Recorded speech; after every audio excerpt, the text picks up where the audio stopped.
Assalamualaikum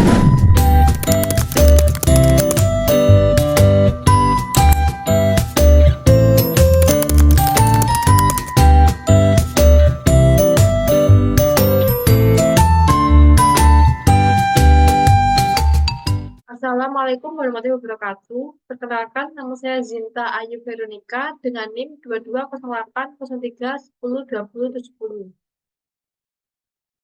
Di sini saya akan menjelaskan tentang kerangka dasar penyusun dan penyajian laporan keuangan syariah.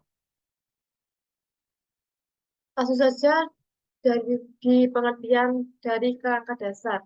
Jadi, kerangka dasar ini adalah seperangkat konsep yang menjadi landasan dalam penyusunan dan penyajian laporan keuangan. Jadi bayangkan, kerangka dasar ini sebagai pondasi sebuah bangunan. Jadi sama seperti pondasi yang menopang seluruh hidup bangunan, kerangka dasar juga menjadi acuan utama dalam membuat laporan keuangan yang akurat dan relevan. Selanjutnya yaitu ada tujuan.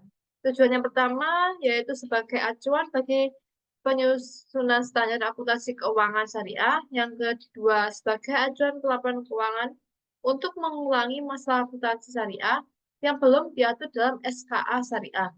Yang ketiga ada acuan bagi auditor untuk memberikan pendapat atas laporan keuangan. Yang keempat ini ada acuan bagi pemakai laporan keuangan dalam menafsirkan informasi yang digunakan dalam laporan keuangan yang disusun sesuai dengan SAK syariah. Selanjutnya ada pemakaian laporan keuangan. Jadi pemakaian laporan keuangan ini ada 10. Yang pertama yaitu investor. Investor ini menggunakan laporan keuangan untuk mengevaluasi profitabilitas perusahaan dan menentukan apakah investasi mereka memberikan pengembalian yang memadai sesuai dengan prinsip-prinsip syariah. Yang kedua ada pemilik dana kada. Jadi dana kada ini adalah pinjaman tanpa bunga yang berdasarkan akad kada yang diberikan oleh nasabah atau pihak tertentu kepada perusahaan atau bank syariah. Yang ketiga ini ada pemilik dana sirka temporer. Jadi dalam akad sirka temporer ini biasanya musyarakah atau mudharabah pemilik dana berpartisipasi dalam investasi bersama untuk jangka waktu tertentu. Mereka menggunakan laporan untuk mengevaluasi kinerja investasi, pembagian keuntungan, dan tingkat risiko yang diambil oleh lembaga keuangan syariah.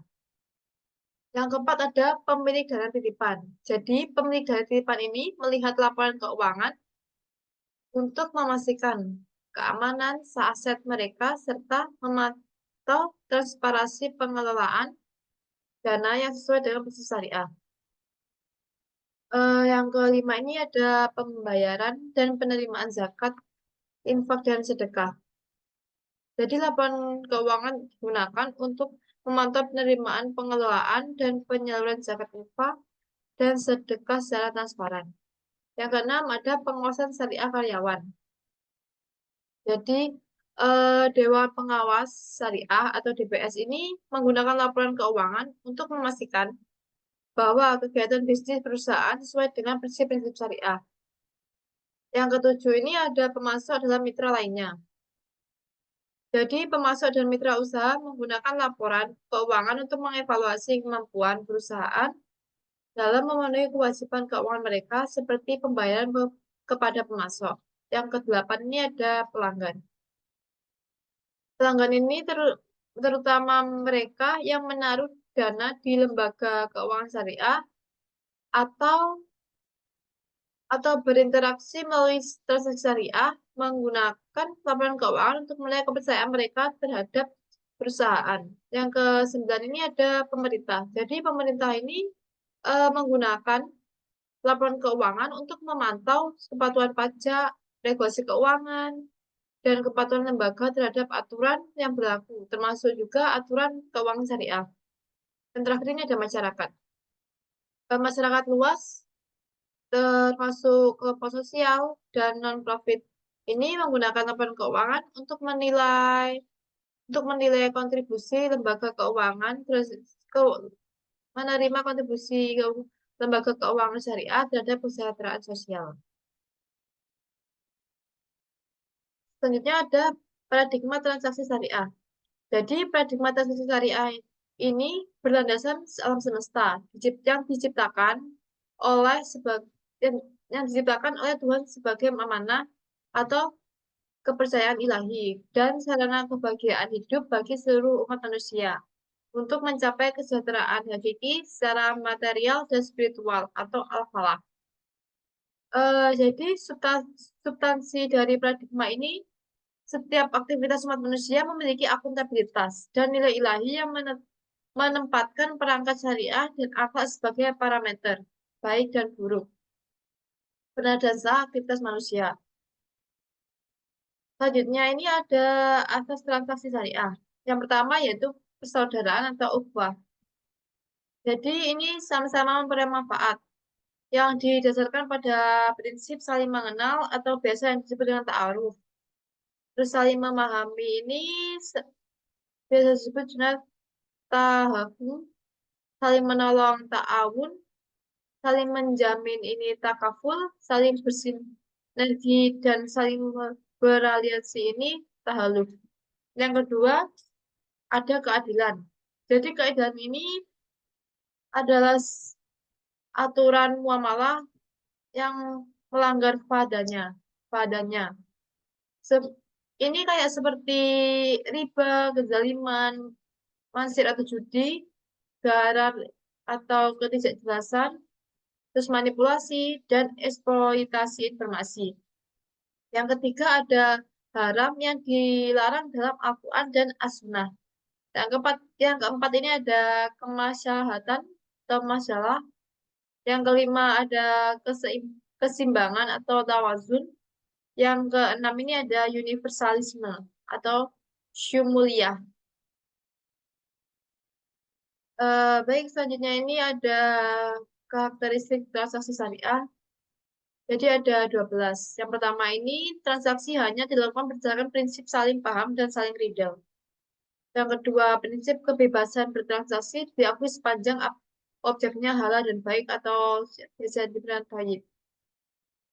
Yang ketiga, ada uang sebagai alat tukar, bukan komoditas. Yang keempat, ada tidak mengandung unsur riba. Yang kelima, tidak mengandung unsur kezaliman. Yang keenam, tidak mengandung unsur masyir. Yang ketujuh, tidak mengandung unsur garar. Yang kedelapan, tidak mengandung unsur haram. Yang sembilan, tidak menganut time value of money. Dan yang ke-10 ini transaksi dengan perjanjian yang jelas. Yang ke-11 tidak ada distori harga. Dan yang terakhir tidak mengandung unsur kolusi dengan suap menyuap atau riswah. Selanjutnya ada pengakuan dan pengukuran unsur-unsur laporan keuangan. Yang pertama ada pengakuan unsur-unsur laporan keuangan. Ini ada pengakuan aset. Jadi aset ini diakui dalam keuangan jika kemungkinan besar manfaat ekonomi di masa depan akan mengalir ke entitas dan nilai aset dapat diukur dengan andal. Dengan andal, contohnya kayak seperti kas, hutang, bangunan, tanah, atau mesin. Yang kedua ada pengakuan kewajiban. Ke pengakuan kewajiban ini biasanya diakui dalam laporan keuangan ketika entitas memiliki kewajiban masa kini sebagai hasil dari transaksi atau peristiwa masa lalu. Contohnya itu kayak hutang usaha, pinjaman, utang pajak, dan utang lainnya. Yang ketiga ini ada pengakuan dana sirkuit temporer. Jadi dana sirkuit temporer ini dapat diakui dalam laporan keuangan ketika dana tersebut diterima berdasarkan akad musyarakah atau mudharabah yang bersifat sementara. Contohnya itu kayak dana yang dikelola dalam skema investasi bagi hasil, seperti mudharabah atau musyarakah. Yang keempat ini ada pengakuan penghasilan. Pengakuan penghasilan ini biasanya diakui ketika manfaat ekonomi di masa depan kemungkinan besar akan mengalir ke entitas dan jumlahnya dapat diukur dengan andal. Contohnya, dalam konteks syariah, penghasilan diakui syarat dengan akad yang digunakan. Yang kelima ini ada pengakuan beban. Jadi pengakuan beban ini diakui ketika ada penurunan manfaat ekonomi yang berkaitan dengan pengeluaran sumber daya atau munculnya kewajiban yang dapat diukur dengan andal. Contohnya ini kayak beban gaji, biaya operasi, biaya penyusutan, dan beban bunga. Selanjutnya ada pengukuran unsur-unsur keuangan. Yang pertama ini ada biaya historis. Jadi biaya historis ini akan mencatat aset sebesar jumlah uang yang dibayarkan atau setara kas lainnya yang dikeluarkan untuk memperoleh aset tersebut pada saat pertama kali diperoleh.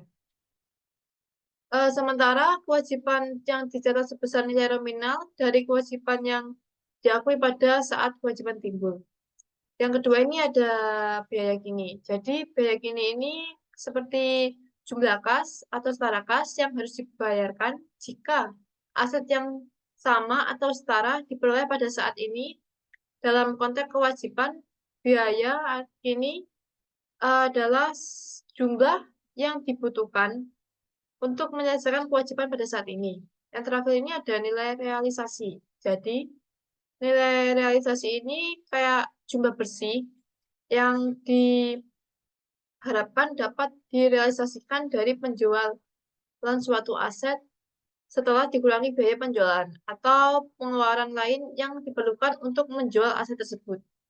Jadi, nilai realisasi ini dapat diukur pada jumlah bersih yang akan diterima jika aset tersebut dijual pada kondisi pasar saat ini.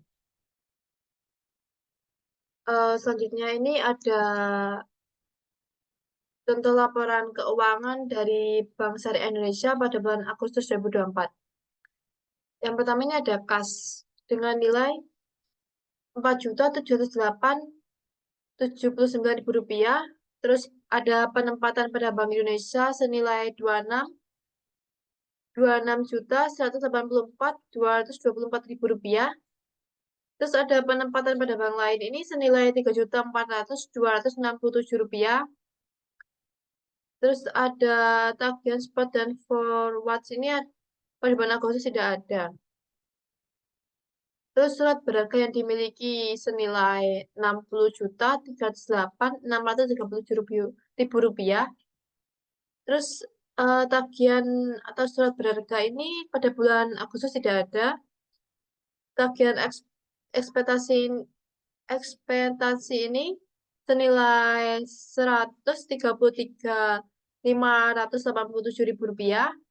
Terus piutangnya ini senilai Rp652.678.725.000. Terus ada piutang murabah ini 140.420.594.594.594.000 rupiah. Ada piutang antisma ini senilai Rp17.000. Terus ada piutang bulan Jawa ini senilai Rp184.196.000. Terus ada piutang kerja ini Rp12.059.755.000. Dan yang terakhir ini ada piutang sewa senilai Rp14.163.000. Yang ke-9 ini ada pembiayaan bagi hasil. Pembiayaan bagi hasil ini senilai Rp105.312.444.000. Terus ada mudharabahnya senilai Rp2.881.700 Rp793.000, ada musyarakahnya senilai 102.651.000 rupiah, terus lainnya pada bulan Agustus ini tidak ada. Terus yang ke-10 ada pembiayaan sewa senilai 2.772.240.000 rupiah. Kemudian yang ke-11 ini ada penyertaan modalnya pada bulan Agustus ini tidak ada. Kemudian yang ke-12 ini ada aset keuangan lainnya pada bulan Agustus ini senilai 1.787.765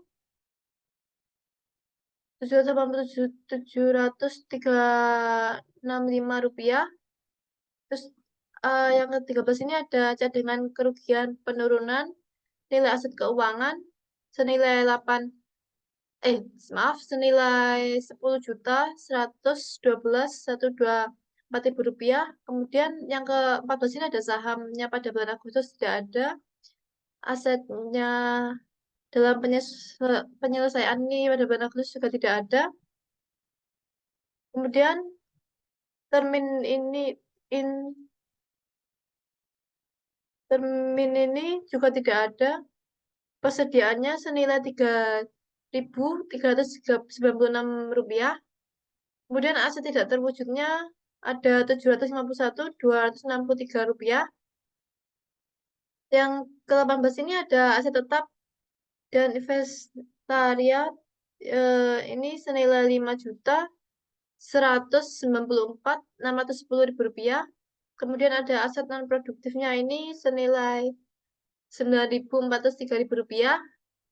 Kemudian ada properti terbengkalai ini ada 9, sama seperti aset non produktif senilai Rp4.403. Kemudian agunan yang diambil alih ini pada bulan Agustus tidak ada. Rekening tundanya juga tidak ada. Terus aset antar kantornya juga tidak ada. Terus yang ke-20 ini ada aset lainnya senilai Rp6.242.388.000. Jadi total asetnya ini senilai Rp359.374.046.000. Baik, sekian penjelasan dari saya. Kurang lebihnya mohon maaf dan Assalamualaikum warahmatullahi wabarakatuh.